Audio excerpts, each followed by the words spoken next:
How to false chord scream for a lot longer. A lot of times, people will try and false chord scream an entire song and find out that they're getting gassed. This is because during a normal false chord scream, your vocal cords are open and you're letting your air go. So the question is, how do you hold out your false chord screams for longer and not get exhausted as quickly?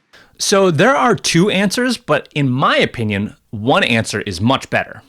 So the first thing you can do is work on your lung capacity. You can try to do cardio and more breath holding exercises to extend how long you can hold out your screams. An example of this is called the 4x5s exercise, which will increase your lung capacity. To do this, set up a stopwatch and inhale for 5 seconds, hold your breath for 5 seconds, exhale for 5 seconds, and then hold your breath again for 5 seconds.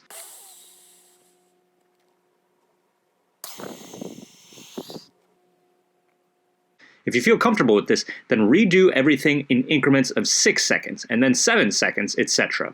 As you do this longer, you'll be able to increase your lung capacity. And of course, do this within reason, and don't try to hold your breath for an hour.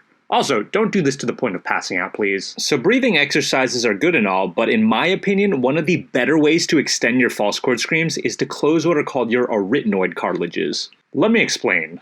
So this is the anatomy of your throat. Now, these are your false chords, and this is what you flap during a typical false chord scream. Now these spherical guys right here are called your arytenoid cartilages. Now, believe it or not, you can close these guys together and limit how much air you lose. So the question is, how do you close these guys? Well, there's many ways to do this, but one thing I like having my students do is try and make themselves make a burping noise. So try and make a burpee sound.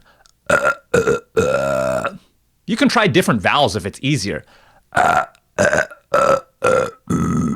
If you do it right, it should feel like you're closing your throat tightly. And once you feel like these things are closed, then push from your diaphragm and get it to distort. You should feel like this is your false chord scream, but tighter.